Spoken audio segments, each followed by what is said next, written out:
개인 투자자에게도 공평하게 제공되는 IR 정보, 노다지 IR 노트. 고정 댓글을 타고 오세요. 메타가 내놓은 라마라고 하는 또 라마 계열의 이 거대 언어 모델은 오픈소스로 개방도 하고 데이터도 개방을 했어요. 네. 모델도 개방을 했고.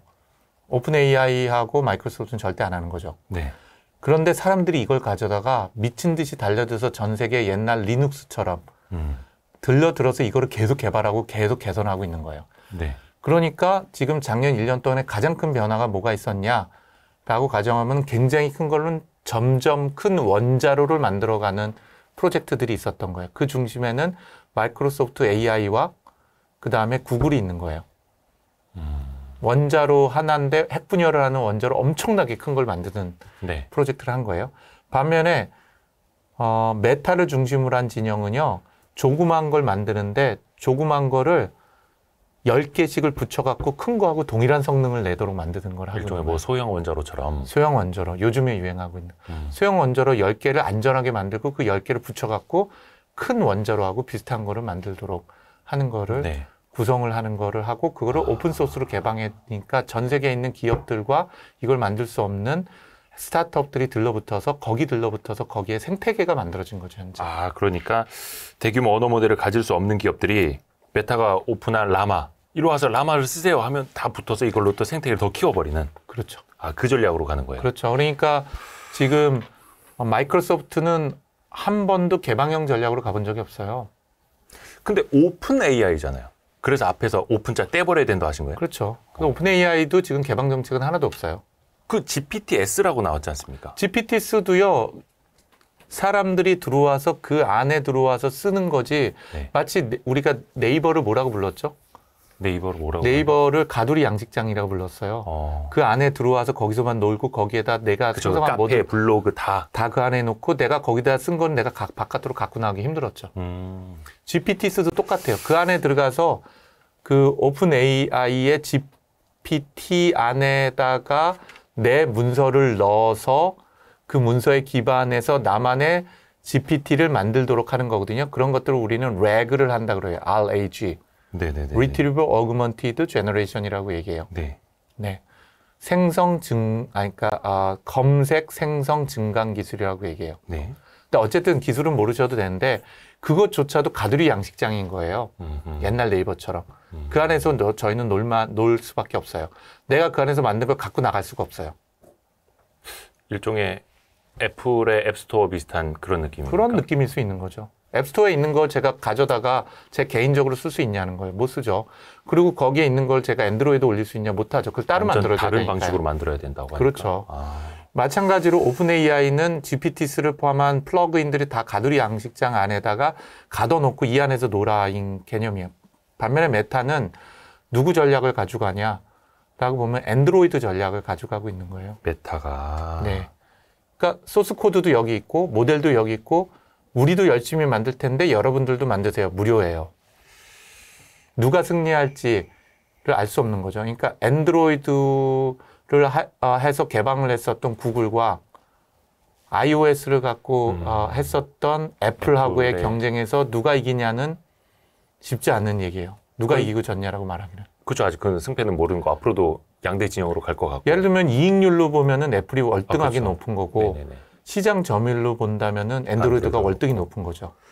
그게 인공지능판에서는 마이크로소프트에 오픈되어 있지 않은 오픈 AI와 네. 메타는 어떻게 보면 이제 후발주자니까 안드로이드 전략처럼 또 오픈해서 가버리는 그렇죠. 그 생태계를 같이 구축하자 연합 그렇죠. 작전으로 가는 거네요. 네. 다 붙어서 이거 갖고 우리 같이 키워서 대응하자.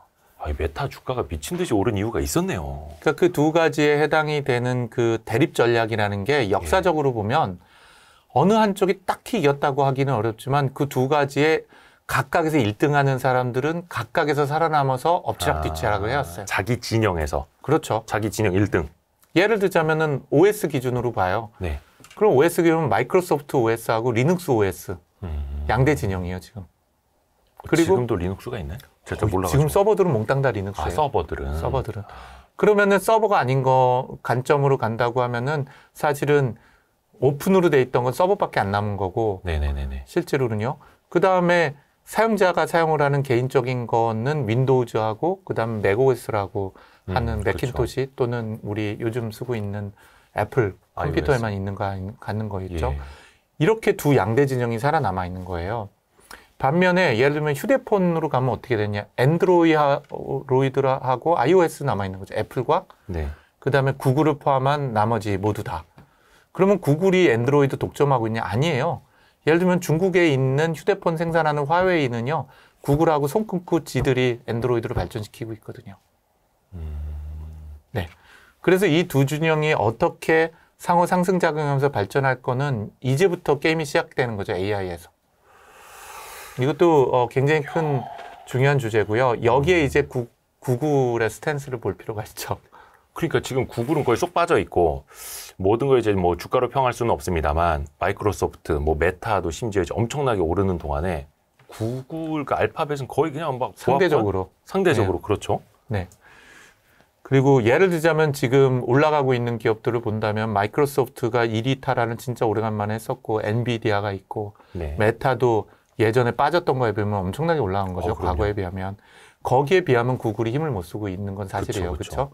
제미나이로 그거를 회복을 하고 싶은데 제미나이 1.5로 갖고 야 이제 됐어라고 딱 했는데 같은 날 소라를 발표하니까 이제 완전히 이제 에너지가 분산되는 거죠. 물 먹은 거네요. 네, 물 먹은 거죠. 아니 근데 말씀 중에 죄송합니다만 구글 아까 울트라는 네. 4.0보다 이게 아까 두 뭐라 배 큰 표현하셨죠? 거라고.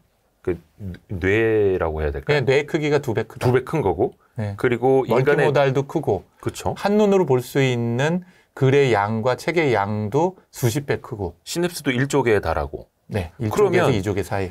구글 제미나이가 그냥 챗 GPT 4.0보다 훨씬 더 나아 보이고 한데 이것만으로는 안 되는 거예요. 그러면은 경쟁에서는 그것도 이제 나와봐야지 될 텐데 마이크로소프트가 가지고 있는 힘은 엔터프라이즈예요. 엔터프라이즈 오피스라든지 워드, 파워포인트, 엑셀 같은 형태고 지금 코파일럿이라고 해서 붙는 게 있는 거죠. 두 번째가 예. 구글이 하려고 하다가 실패를 한 거이기도 한데 구글이 데스크탑에다가 엔드로이드를 올리려고 했었어요. 아 엔드로이드로 해서 무슨 북이니 뭐 어쩌고저쩌고 하는 것들 했는데 거의 크롬북. 대부분 크롬북을 크롬북. 포함을 해서 네. 대부분이 실패를 했죠. 대부분이 실패를 했는데 어쨌든 마이크로소프트는 전 세계에 생성되고 있는 맥OS를 제외한 모든 컴퓨터엔 대부분 윈도우즈가 들어가 있죠. 그렇죠. 그다음에 두 번째 전 세계에서 아래 한글 쓰는 사람 대한민국 대한민국 네. 그 외에는 모두 다 마이크로소프트 워드 오피스예요. 쓰죠. 그렇죠. 워드, 엑셀, 파워포인트 우리가 좀 체감을 잘 못하는 거죠, 사실은. 아래 한글 때문에. 네. 근데 그 오른쪽 옆에 창에 일종의 이제 GPT가 들러붙어요. 그 이미 그게 이제 코파일럿이야. 윈도우에 윈도우에 뭐 붙어 밑에 있죠. 보면 이제 생겼더라고요. 네. 나는 뭐 신청도 안 했는데 알아서 지들이 해놨어요. 이거 업데이트가 뭔가 되면. 꼼꼼이가 있겠죠? 네, 질문을 하고 뭐 하는 것뿐만 아니라 모든 정보를 같이 하는 거죠. 거기에다가 이제 제가 보기엔 임팩트가 올해 제일 큰 거는 코파일럿 정식 버전인데 코파일럿 오피스 365에 들어가게 돼요. 그럼 네네네. 오피스 365에 들어가게 되면은 제가 워드 하나를 던져주고 야, 이 워드로 파워포인트 20장짜리 만들어. 그러면 추슉 만들어주고요. 그리고 제목은 이런 개념으로 좀 바꿔줄래? 첫 번째 페이지의 뒤쪽 이미지는 좀 산뜻한 봄날 느낌이 나도록 바꿔줘. 라고 그냥 얘기를 하면 파워포인트 툭툭툭 만들어줘. 엑셀도 툭툭툭 만들어주고. 이게 기존에는 이제 기업 용도로만 오픈해서 열어줬다라는 거죠. 물론 일부, 돈 받고 일부는 일부에게만. 돈 받고. 그래서 우리나라에서 SK그룹에서 일부 조금 썼대나 네, 뭐 네, 이랬었었고요. 근데 이제 이게 일반인들도 물론 돈 내고 20불. 사용할 수 있는 20불. 20달러면은 지금 저기 뭐야 챗GPT 4.0도 20달러 똑같은 던데요. 거예요. 그러니까 그런 형태로 이제 비즈니스 모델이 마이크로소프트가 가지고 있는 거 위에 붙기 시작하는 거죠. 그리고 거기에 굉장히 큰 힘은 애저예요. 그 클라우드 마이크로소프트의 서비스. 클라우드 서비스. 마이크로소프트 클라우드 서비스가 아마존의 클라우드 서비스인 AWS를 엄청나게 갉아먹고 치고 들어가 있어요. 특히 거기서 제일 피해가 본 데가 어디냐? 구글이에요. 구글이 아마존 아니요. 그러니까 구글의 클라우드 서비스는 G 클라우드고요. 자체. 네. 그리고 아마존의 클라우드가 AWS고 네, AWS. 마이크로소프트가 애저예요. 원래는 애저가 제일 후발주자였어요. 예. 지금은 2등으로 따라잡았어요. 그러니까 아마존에 이어서. 구글을 제낀 거고 아마존도 떨어지고 있고 그리고 구글도 떨어지고 있고 그거를 애저가 그러니까 마이크로소프트가 흡수하고 있어요. 그 마이크로소프트가 흡수하고 있는 마이크로소프트 임원 표현에 의하면 지난주에 제가 만났었는데 네네네. 표현에 의하면 삐끼 역할을 AI가 하고 있고 오픈 AI가 하고 있는 거죠. 아주 적절한 표현이네요. 예, 제가 얘기한 게 아니에요. 네. 마이크로소프트 임원이 한 얘기예요. 근데 그 애저 서비스가 그러니까 오픈 AI 서비스가 있으니까 오히려 애저라는 클라우드 서비스를 쓰면은 훨씬 더 나은 효과가 나는 생기니 네. 그러면은 아마존 쓰다가 AWS 쓰다가 아니면 구글 거 쓰다가 우리 저거 애저 쓰러 가자 이렇게 된다는 거예요. 옮겨가는 거죠. 그래서 한국에서도 애저 사용자 수가 월등히 늘어났어요. 그래서 이거 하나가 챗GPT나 오픈 AI라고 보면 안 되고요. 네네네. 비즈니스 생태계 전체가 엮여 있다고 보셔야 돼요. 그러니까 쉽게 얘기하면은 단순히 챗GPT로 들어가서 챗GPT는 대하면 답 나오더라, 그림 그려주더라가 아니라 그게 우리 삶의 곳곳에 들어오게 되는데 휴대폰 안으로 들어오고 아래 한글 같은 데 들어오고 워드에 들어오고 엑셀에 들어오고 파워포인트에 들어오게 되고 그리고 거기에다가 그 모든 것들이 작동되는 기반 인프라에 해당이 되는 거죠. 예. 거기 밑으로도 배포가 되고 들어가고 그게 실제로 비즈니스 지형을 바꿔가고 있는 거죠. 현재 상태가. 그리고 그게 네. 눈에는 일반인들은 안 보이지만 거대한 변화 흐름이 굉장히 빠르게 2년 사이에 있었던 거예요. 그런데 구글이 지금 그럼 딴 데들은 왜 GPU를 15만 개씩 산데 구글은 절반밖에 안 샀냐는 질문이 또 필요하죠. 네네네네. 구글은 자체 반도체가 있어요. 자체 반도체요? 네. 설계 아니면은 설계가 아니라 실제 생산을 해요. 구글은 엔비디아에 대응하는 반도체를 5년 전에 만들어 갖고 이미 자기가 쓰고 있고 다른 사람들한테는 잘 개방을 해서 주지 않아요. 자기네만 쓰고 있기 때문에. 그러니까 자체. 네. 구글에. 그래서 구글은 자체 AI 반도체를 설계도 하고 만들어서 5년 됐을 거예요. 생산도 해서 자기들이 쓰고 있어요. 예, 이름은 텐서 프로세스 유닛이라 그래서 TPU라고 불러요. 텐서 프로세스 유닛이라고 해서 GPU하고 비슷하죠? TPU. 그러면은 이게 네. 그냥 연산작용도 하는 거고 그걸 이제 자체적으로 설계하기 때문에 엔비디아 그 H100 같은 거를 이제 손을 벌리지 않아도 된다라는 안 자체 해도 판단? 되는 거죠. 그러니까 그럼에도 불구하고 H100이 워낙 탁월해요.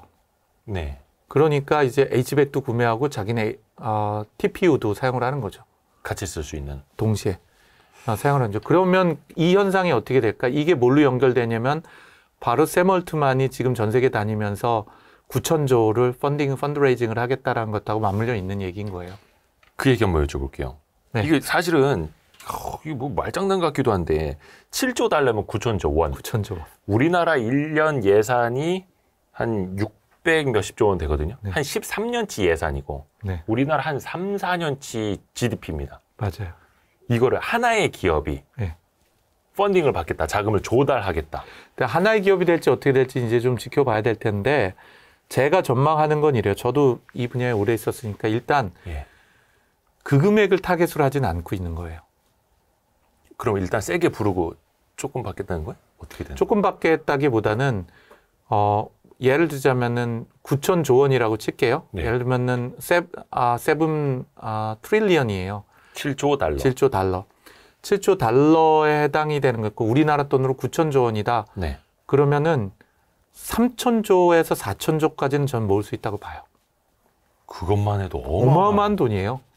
근데 이게 가능한 거냐? 전 가능하다고 보고 있는데요. 일단 우리로 보면 우리나라 예산으로 보면 그렇지만요.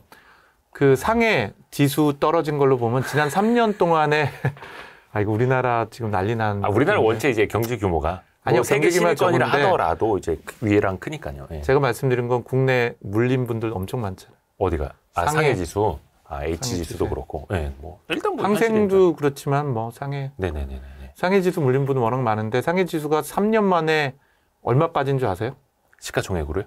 네, 전체 상해 지수 총액으로 얼마나 빠졌을까요? 정확하게 9,000조 원 빠졌어요. 그 금액 정도. 그러니까 중국 경제 지난 3년 동안의 경제 규모를 꼭 주식시장 전체 규모로 볼 수는 없죠. 네네. 그러니까 어쨌든 주식시장이라는 건 돈의 흐름이잖아요. 그렇죠. 그러니까 돈 흐름에 지난 3년간 동안에 25%인가 얼마 30% 빠진 건데 네. 뭐 우리 느낌은 반토막이지만 어쨌든 그 금액이 9천조 원이에요. 그거하고 같은 돈인 거예요. 그럼 그게 전 세계에서 조달 가능한 돈이냐? 벅차긴 하지만 없는 돈은 아니라는 거예요. 그러네요. 그러면은 지금 그 상해지수 그 돈 빠진 건 어디로 간 걸까요? 누군가에게 눈물로 증발된 거 아닐까요? 증발은 안 됐을 거고 네. 뭐 또 해외로 빠져나갔을 뭐 어디 거고. 해외로 빠져나가고 어디로 갔겠죠. 그렇죠. 네. 결국은 돈이 있긴 있는 거예요. 9천조 원이 전 세계에 있다면. 근데 그 돈이 거기에 다 들어갈 수는 없다고 보더라도 저는 못해도 미니멈 2천조 원에서 예. 펀딩 가능하다. 3천조까지도 할 수 있는 돈은 존재한다, 세상에. 근데 그 구조를 만들어내는 게 오픈 AI가 독립적 기업으로서 그걸 해낼 수 있다고 저는 보여지진 않아요. 왜냐하면 이 회사가 반도체를 포함을 한 걸 해낼 수 있는 인력이 있지가 않으니까. 가장 유력한 방식은 M&A일 가능성이 크죠. 어떤 걸 인수한다고요? 그렇죠. 솔트룩스 같은 회사? 반도체 회사 같은 데를 인수를 하겠죠. 거기 안 넘어가시네. 네. 네. 반도체 같은 회사를 거대하게 인수를 해서 하는데 그 인수하는 게 오픈 AI가 연결되어 있는 거대 기업들이 뭔가 뭐 만들겠죠. 컨소시엄을. 그러면 네. 이게 사실 7조 달러 정도, 9천조 원 정도면 사실 뭐 반도체 기업을 만드는 건 물론이고 뭐 여러 개 삼성전자 살 수도 뭐 있죠. 인수하고도 남는 돈이 돈이죠. 펑펑 남는 돈이니까 지금 네. 삼성전자 지금 시가총액 한 500조 정도 네, 되니까요. 네, 네. 500조면은 한 20개 가까이 살 수 있네, 삼성전자. TSMC 사고도 남고. 그러면은 이 7조 달러 갖다 뭐 할 거냐? 그러면 인공지능 이거를 이제 개발하는 것뿐만이 아니라 실제 반도체 개발과 생산까지도 염두에 두고 있다는 거예요. 그거 말고는 그 돈을 쓸 데가 없죠. 사실은. 그렇죠. 네. 아까도 말씀드렸는데 오픈 AI던 마이크로소프트던 또는 그 지금 경쟁 진영에 있는 제미나이던 구글이던이 대한민국에서는 쫓아가기가 불가능해요. 예. 예를 들면 대한민국에서 GPU를 제일 많이 사는 데가 어딜까라고 본다면은 어딜까요? 현재는 네이버하고 NHN이거든요. NHN하고 네이버가 그 클라우드 서비스를 하는데 여기서 GPU를 샀어요. 제가 거기는 통계도 안 나와요. 공개 안 하면 모르는 거죠. 아니 그 공개를 엔비디아가 한 거거든요. 예. 근데 엔비디아 1등부터 50등까지인가 100등까지의 통계도 안 들어가 있어요. 우리나라에서 제일 많이 산 NHN하고 네이버가 1등부터 100등 사이에 없다. 아니 100등인지는 모르겠는데 제가 본 통계에는 없어요. 엔비디아가 공개한. 네, 없어요. 그러니까 일단 10등에는 절대 없고요. 제가 20등인가 30등까지 봤는데 거기도 없었어요. 그러니까 이 회사들이 기껏 산 게 몇백 개에서 몇천 개예요. 공개는 안 했지만 제가 그걸 못 봤으니까 알 수 없는데 네. 1년에 살 수 있는 게 몇천 개 정도 샀을 것 같아요. 몇천 개 작년에. 몇천 개 샀다 그러면 하나에 예를 들면은 뭐 제가 정확히 모르겠지만 2천 개 샀다. 네, 그러면은 1,000억 쓴 거거든요. 네. 네, 그 GPU만 산 거에. 네. 그럼 그 정도 네이버하고 썼냐? 쉽지 않거든요. 네이버하고 NHN이. KT도 마찬가지고 SK도 마찬가지로 그 칩 사는데 1,000억씩을 쓴 것 같지는 않아요. 어쨌든 그럼에도 불구하고 작년 한 해만 본다고 한다면은 기껏해야 몇천 개 산 걸 거예요. 10,000개는 절대 못 샀고. 네. 근데 딴 데는 15만 개부터 해가지고서는 장난 아닌 거거든요, 상황이. 그러니까 지금 현재 큰 인공지능을 만드는 경쟁에서는 저희가 기술이 없어서나 데이터가 없어서나도 사실이지만 그보다 더 큰 문제는 이제 장비가 없어서요. 장비요. 네, 장비가 없어요. 그걸 돌릴 수 있는. 그러니까 돈이 있어도 장비가 없다. 네. 그리고 그 돈을 들여서 그만큼의 장비를 산 적도 없는 거예요. 그러니까 실제로 그 오픈 AI가 이번에 만든 것 같은 경우는 GPU를요, 동시에 수만 개를 돌려야 돼요. 소라 같은 영상 걸 이거 하려면. 만들려면. 네. 또는 바드가 아니라 그 제미나이 일정도 마찬가지예요. 울트라도. 수백 개 돌리는 건 택도 없어요. 저희 회사도 GPU가 지금 몇 개가 있지? 저희 회사도 100개가 되거든요. 어떤 걸로요? H백하고 A백이. 100개가 있어요? 네, 저희 회사만 하더라도요. 그러니까 저희 같은 회사는 전 세계에 어마어마하게 많고요. 그런 회사들이 돌릴 수 있는 부분이 아니라 수만 개를 돌려야 되거든요. 몇 달 안에 나오려면. 이걸 그래서 세계인들이 쓰도록 하려면 몇만 개를 돌려야 된다. 동시에. 예. 학습을 하려면. 근데 더더군다나 이제 그걸 가속화시킬 수 있도록 하려는 거는 데이터도 많이 있어야 되고 좋은 알고리즘도 있어야 되는데 지금은 거의 장비의 힘이 또 그 장비의 힘에는 또 기술도 또 필요해요. 그 칩만 있어서는 안 되고요. 네. 그 H백 같은 칩이나 TPU라고 하는 구글의 칩 같은 수만 개를 동시에 어떻게 돌리냐고요. 그 동시에 돌리는 것도 어마어마한 기술이에요. 그게 쉬운 기술이 아니에요. 그거 전체를 가상화를 해야 되고요. 가상화한 거를 동시에 돌리면서 데이터를 배분해서 나눠주고 학습한 걸 또 통합하고 하는 것들에 대한 것들을 자동화할 수 있어야 되거든요. 그 쉬운 기술이 아닌 거죠. 그래서 전 세계 진영이 나눠지고 있는 거예요. 거대 AI로 가는 진영과 저희 회사나 네이버나 같은 회사들은 아까 말씀드린 것처럼 그 거대한 걸로 자꾸 가지 말고 우리는 적절한 규모의 애들을 여러 개를 만들어서 상호 협력하도록 하자는 거죠. 그게 작년 11월 달부터 본격적으로 전 세계 또 다른 경쟁 구조로 가져가는 거예요. 메타하고 함께. 그런 기술을 MOE라고 얘기를 해요. MOE. 예. MOE라고 해요. Mixture of Expert. 그게 뭐냐면 엑스퍼트에 대한 예를 들면은 이런 거예요. 이따시만한 인공지능을 가지고 있는 애가 구글이나 예. 그다음에 메타나 오픈AI, 메타는 지금 아니고 오픈AI라고 짓고 마이크로소프트라고. 네.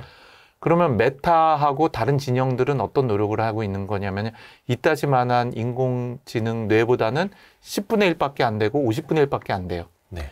근데 50분밖에 안 되는 애한테 얘는 너는 문화에 관련된 것만 공부해. 그 옆번에 50분의 2에다가 넌 경제만 공부해. 50분의 3에다가 넌 정치만 공부해. 50분의 4에다가 너는 예를 들자면 철학만 공부해. 50분의 5에다가는 너는 예를 들자면은 뭐가 투자만 공부해. 너는 그러니까 분업화하는 거네요. 이렇게 분업화하는 거예요.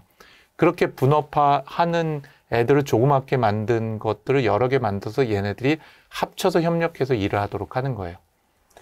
그런 걸 MOE 방식이라고 해요. 그 50배 규모가 되는 애랑 그러면 나중에는 비벼볼 수 있는 거예요? 어떤 뭐 속도 측면이라든지 이런. 현재 것도? 기준으로 보면 아직 50배 큰 애보다 잘하지 못해요. 그런데 현재 나와 있는 거 보면 GPT-4만큼은 못해요. 근데 GPT 3.5보단 잘해요. 그렇게 MOE 방식으로 합종 연행을 하면 그 사이가 된 거예요. GPT 3.5가 재작년도 11월이잖아요. 예. 그게 우리 챗GPT 처음 나왔을 때가 GPT-4가 작년 여름이란 말이죠. 늦은 여름. 예.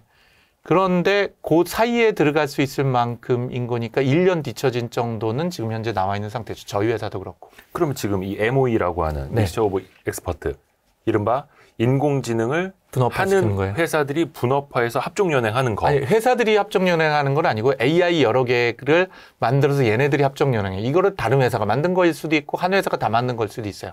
회사일 필요는 없어요. 네. AI 종류별로. 네. 근데 이게 그럼 우리나라에 있다라는 뜻이에요? 이 MOE 방식의 연합이? 아니면 전 세계? 아니, 이거는 기술이고요. 예. 전 세계에서 다 하고 있어요. 우리나라에서도 하고 미국에서도 하고 심지어는 요번에 만든 제미나이도 이 MOE 방식을 도입을 한 거예요. 그러니까 이 MOE 방식이라는 게 그 합종이 실체가 아니라요. 이렇게 A라는 인공지능, B라는 인공지능, C라는 인공지능이 서로 협력할 수 있도록 하는 새로운 체계인 거예요. 지금 여기 머리에서 김 나는 거 보이시나요? 어렵다. 왜냐면 제 머릿속에는 이 MOE 어떤 이제 합종 연행이라고 보면은 기업 간의 어떤 이제 지분 수합을 해서 지분을 섞고 합종 연행이 아니라 자, 우리 이제 이거 뭐 MOU 씁시다, 뭐 계약서 씁시다 이런 개념으로 남아 있는데 그게 아니라 이거는 기술 방식으로 인공지능끼리 엮는 거예요. 오. 회사가 엮을 필요 없죠. 그렇기 때문에 오픈소스 진영이 강한 힘을 가질 수도 있는 거예요. 예를 들면 구글이나 마이크로소프트는 자기네 돈 갖고 자기네가 다 하잖아요. 네. 쉽게 얘기하면은 우리 투자 진영으로 본다면은 큰 손이고 증권사인 거예요. 그런데 사실은 개미들이 요즘 힘을 좀 쓰잖아요. 네네네. 개미분들이 모여가지고서 각각 조그만 모델을 하나씩 만드는 거예요. 조그만 돈 갖고. 근데 이 모델들을 묶어갖고 하나의 큰 모델하고 경쟁을 하는 거예요. 근데 아까 배터리 아저씨처럼. 그 메타의 경우처럼 메타 같은 경우에는 안드로이드 전략으로 오픈해서 간다. 근데 이제 구글은 좀 폐쇄적으로 간다라고 말씀을 해주셨고 근데 구글이 제일 폐쇄적인 건 지금 마이크로소프트하고 오픈 AI죠. 네. 근데 이제 구글이 MOE 방식으로 간다라는 건 그다지 또 폐쇄적이지는 않다라는 거예요. 아니에요. 그거 MOE 방식에 대한 오해가 있는데 제가 쉽게 설명드릴게요. 네네네. MOE 방식은 인공지능이라는 걸 학습할 때 큰 뇌를 만들어서 몽땅 학습시키는 게 아니라 큰 뇌가 아니라 조그만 뇌를 여러 개 만들어서 연결. 학습을 시키고 연결한다는 거예요. 예. 그러면은 만약에 이 조그만 뇌를 내가 이 뇌 만들 테니까 당신 네 회사는 다른 뇌를 만들어서 우리 합쳐봅시다 할 수도 있지만 네. 마이크로소프트 안에서도 구글 안에서도 조그만 뇌를 만들어서 합칠 수 있는 거죠. 한 회사 안에서도. 그런 방식으로 네, 그러니까 이 합치는 방식이 MOE라는 거예요. 합치는 방식. 예, 기술적 방식이. 그런 거니까 그걸 오픈소스 진영이나 여러 해서 야 우리 이런 거 만들어서 같이 합쳐서 해봅시다 하는 힘도 굉장히 강력한 힘이 될 수도 있지만 네. 그 동일한 방식을 구글 안에서 마이크로소프트 안에서도 할 수가 있는 거죠. 네. 근데 어쨌든 그런 방식으로 조그만 인공지능들을 연결해서 큰 인공지능에게 대응하도록 하는 방식을 하려고 하는 시도들도 있는 거예요. 거기에만 당하고 있지는 않겠다는 거죠. 그러면 결국 그 합치는 방식, MOE 방식을 네. 하더라도 어딘가에 연결을 해야 되면 이거 역시 클라우드로 갑니까? 그렇죠. 현재는 클라우드로 갈 수도 있고 또는 큰 컴퓨터를 누군가 사서 할 수도 있어요. 근데 중장기적으로는 결국은 클라우드로 갈 가능성이 크죠. 그래서 클라우드 비즈니스에 해당이 되는 게 생각해볼 땐 저 집사람 보고 클라우드에 더 투자를 투자를 더. 하라 그랬어. 그러니까 대표님은 이제 솔트룩스 주문 많이 갖고 계시니까 그러면 결국은 예를 들어서 오픈 AI 진영에 마이크로소프트에 대적하겠다라고 해서 MOE 방식으로 이제 합종 연행을 해요. 그러면은 당연히 애저라는 마이크로소프트의 클라우드를 쓸 이유는 없겠네요. 그래도 거기 위해서 상관없나요? 돌려요. 아 그래요? 그래도 AWS에서 또 돌려요. 근데 재미난 게 이제 AWS예요.